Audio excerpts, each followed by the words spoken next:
This is a rolling coverage of. This is the breaking. This is a rolling coverage of an election. I need to toss to a couple of bites. All of you stay with me here. I need to toss to a couple of bites, and there is a commercial break, and this coverage is going to continue. But yes, we can say Nemo has swept Bihar. Election का पहले SIR एक vote चोरी का अगला next माध्यम बन गया। SIR में आप इलेक्शन में एक असेंबली में 20-30 हज़ार वोट डिलीट कर देते हो अपोजिशन पार्टीज का। ये SIR का थ्रू हुआ है।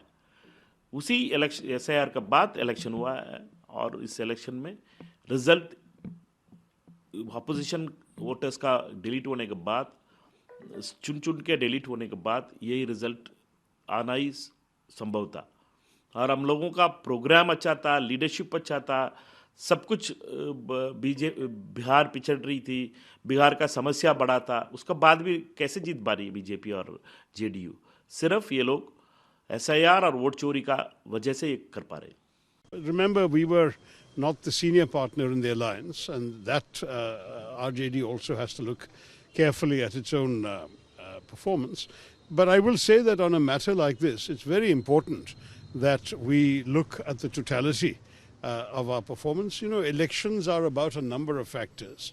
There is, of course, the popular mood. There is the question of organizational strengths and weaknesses.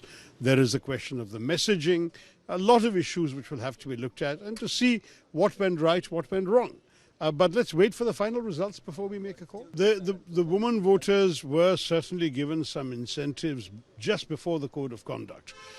Whether we like it or not, unfortunately, that is legal under our laws. It's from the day of the announcement of the elections that you can no longer do that. I'm afraid this is not the first time that we have seen state governments doing such things, of giving benefits to certain segments of society. So this is not, unfortunately, unusual. I can't say it's a healthy practice. I don't think it's a healthy practice. एक तो जो महिलाओं को 10-10 हज़ार रुपये दिए गए, प्रीमा facie मैं कह सकता हूँ प्रथम दृष्टिया तो मुझे लगता है 10-10 हज़ार रुपये दिए गए। वो चुनाव कैंपेन चल रहा तब भी बांटे जा रहे थे, ऐसा कभी होता नहीं है। कैंपेन चल रहा है, पोलिंग होने के एक दिन पहले से पैसे डाले खाते में उनके। और राजस्थान में देखिए आप, राजस्थान में हम टेलीफोन बांट रहे थे, मोबाइल फोन बांट रहे थे। जिस दिन आचार लागू हुई उसी वक्त मोबाइल फोन बटना बंद, बल्कि जो पेंशन थी बुजुर्गों की, विधवाओं की, निसज्जनों की, बंद, बांट नहीं सकते आप। और बिहार में सब बढ़ रहे थे, पेंशन बढ़ रही थी, पैसा बढ़ रहा था। 10,000 रुपये बिहार जैसे प्रदेश में महिलाओं को मिल जाए तो आप सोच सकते क्या हो सकता है। एक तो वो फैक्टर भी था और उसी में आता फिर इलेक्शन कमीशन मुख दर्शक बना रहा। उसने क्यों नहीं रोका?